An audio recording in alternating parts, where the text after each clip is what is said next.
President Rajapakse instructed for a program to be formulated to provide immediate solutions to the dengue epidemic. President Rajapakse has instructed officials to not concern themselves with the cost of such a program, but to instead look at a permanent solution to prevent the spread of dengue. The President had made this statement during the progress review meeting of the Ministry of Environment and Renewable Energy today. The President had instructed officials to consider the value of a human life and take steps to eradicate dengue. Attention had been focused at this meeting on waste management, environment conservation, reforestation, tree planting, the gem industry and sand mining. In addition, the President had noted that practical action must be taken with regard to waste management rather than the issue being limited to discussions. On a more related note, students at the Soma Devi Balika Vidyalaya, which is located in the Kotikavatta Mull area of Pradesh Sabha limits, participated in a dengue awareness program today. Students at the Somadevi Balika Vidyalaya participated in a procession and also created awareness on dengue through street plays. Meanwhile, a group of parents staged a demonstration demanding that authorities take steps to remove waste that has been dumped adjacent to the school. They point out that prior to holding programs on dengue awareness, the waste dumped adjacent to the school must be removed.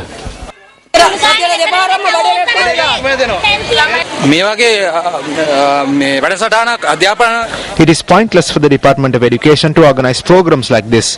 This has been done only for dengue prevention. On the other side of the school is a waste dump.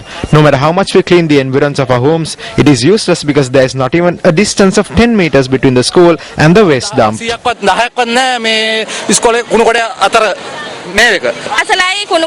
There isn't a distance of even 10 meters between the school and the waste dump.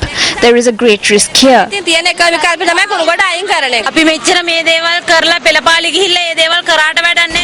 It is useless to have these programs and to go on processions because there is a waste heap behind the school. Ask one of the authorities to come to the school, look at the waste heap and spend an entire day in the school. How are the children to eat and drink? When the garbage tractor came here, they said it would be followed by a tractor carrying earth. No steps have been taken at all. 10 to 15 students complain of stomach aches every day. Students faint every day. When they open their lunch boxes, there are flies everywhere. We ask that they resolve this problem for the children at the Somadevi school. There are problems when the machinery breaks down, and with our limited staff there are problems in implementation. About 15 metric tons is turned into compost. We are going to teach children from primary school upwards how to separate solid waste. There is financial allocation. Then we hope to commence this at other schools and public institutions. The Environment Ministry is holding discussions with Korea to develop a system to incinerate between 10 to 15 tons. I think that when these three programs are properly implemented, we will be able to resolve the waste problems of the Kotikavatta Mull area of Pradesh Sabha limits from within without being a burden to anyone else. On to other local news. The chairman of the Yatiyantota Pradesh Sabha has been arrested on bribery charges. The Commission to investigate allegations of bribery or corruption says that the suspect chairman has solicited a bribe of 15,000 rupees from a businessman to issue a permit for a poultry farm. The chairman was arrested at the Pradesh Sabha premises when he was in the process of receiving the bribe. Moving on to one of our headline-making stories, results of the Global Corruption Barometer 2013 report compiled by Transparency International indicates that Sri Lanka Police is the most corrupt institution in the country. Transparency International notes that the police have been listed as the most corrupt institution in Sri Lanka on prior occasions as well. The Global Corruption Barometer, which is considered the world's largest public opinion survey on corruption, was held in 107 countries worldwide. Transparency International notes that over 114,000 respondents participated in the survey. For the second time running within 3 years, Sri Lankan respondents to the Transparency International survey rated the police as the most corrupt institution in the country. 64% of respondents in Sri Lanka felt that the police was either corrupt or extremely corrupt. Sri Lankan respondents also listed political parties, the legislature and education systems as the next most corruption institutions respectively. Transparency International notes that Sri Lankan respondents also listed NGOs, business institutions, the judiciary, health services and the media as being among the corrupt institutions in the country. According to the report, education systems are ranked the 5th most corrupt in the country.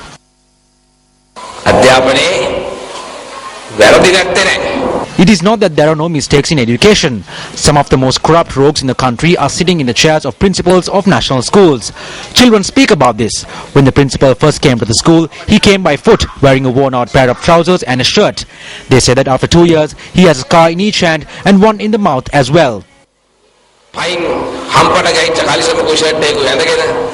Transparency International points out that over the past 12 months, 19% of Sri Lankans have paid bribes to fulfill their needs. Bribes have been paid for various services including police, lands, taxation and judicial affairs. While 47% of Sri Lankan respondents feel that the government has been ineffective in dealing with corruption, 33% feel that the government does have the ability to address the problem.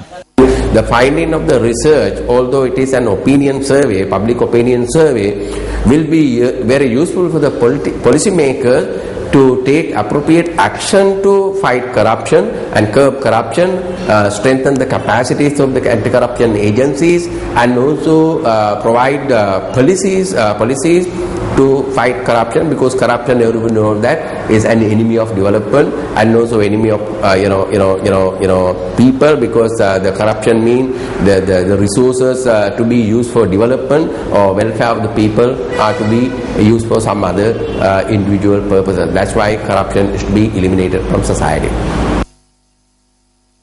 The chair of the Transparency International, Huguet Labelle, says that governments need to make sure that they are strong, independent and well-resourced institutions to prevent and redress corruption. Labelle says that too many people are harmed when these core institutions and basic services are undermined by the scourge of corruption. Throughout the day, our viewers have been commenting on our Facebook page about the survey conducted by Transparency International, which, as we just mentioned, indicated that Sri Lanka Police is the most corrupt institution in the country. Let's take a look at a few selected comments.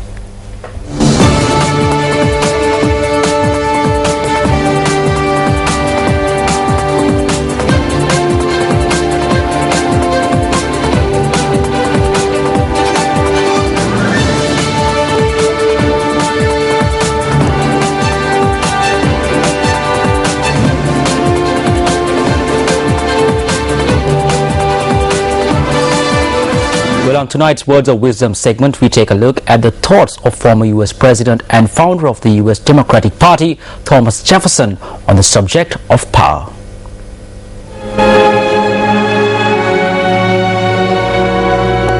I hope our wisdom will grow with our power and teach us that the less we use our power, the greater it will be. Thomas Jefferson, former U.S. President.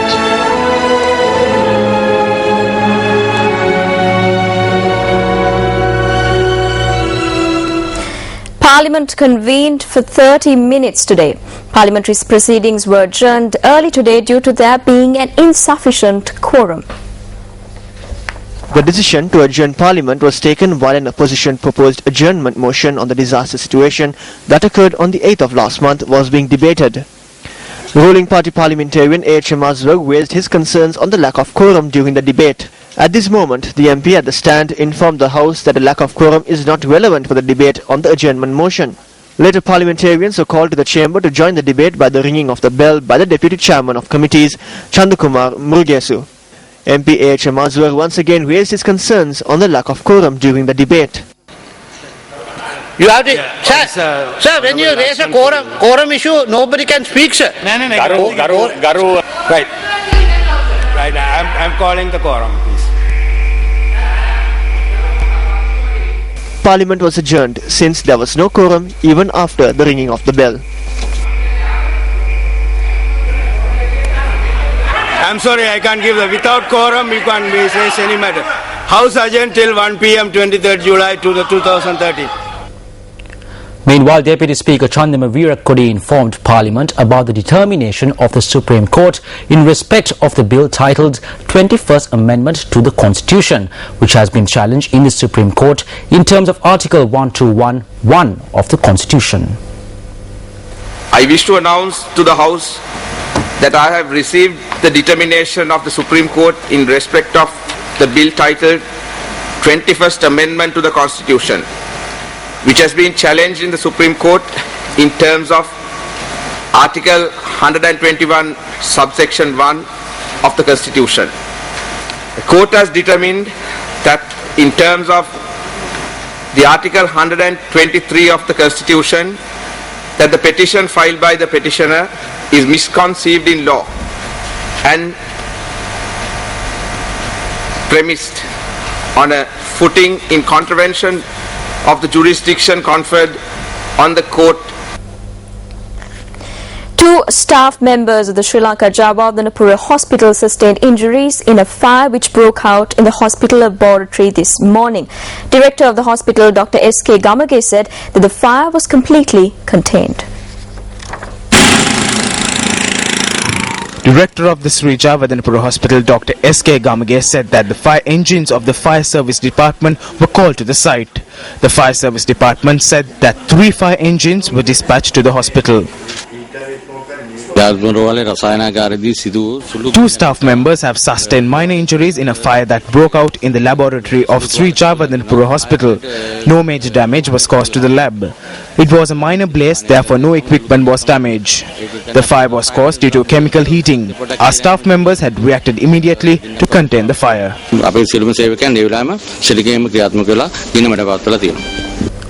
Well, still in local news, a protest organized by the All Island Fisheries Federation in Mirissa was obstructed by a group of local politicians.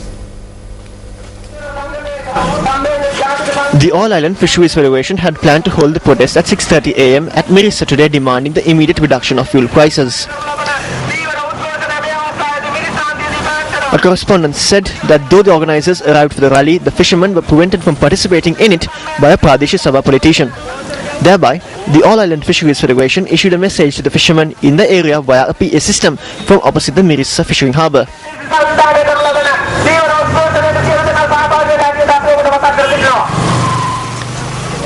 UPFA member of the Veligama Pradesh Sabha, Susanta Jalat, who arrived at the location, engaged in a heated discussion with the protest organizers.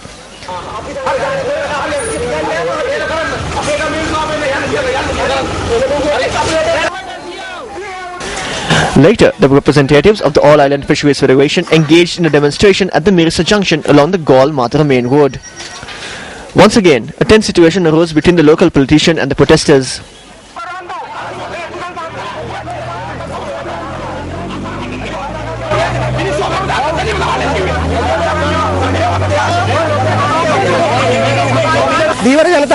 The protest, organized with the support of the fishing community and in the midst of many obstacles, was disrupted by individuals who refused to protect the rights of the fishing community. However, in the midst of all these obstacles, we staged the demonstration successfully. In future, as the district representatives of the All Island Fisheries Federation, we plan to continue this protest action at all fishing points, harbours and anchorages. This is an unsuccessful protest. This is not a protest. The fishing community can't win their demands in this manner. This can be settled through discussion. They went beyond this method. We are there for the fishermen's problems. We have won these demands for them. What they are doing is fooling the innocent fishing folk in the villages.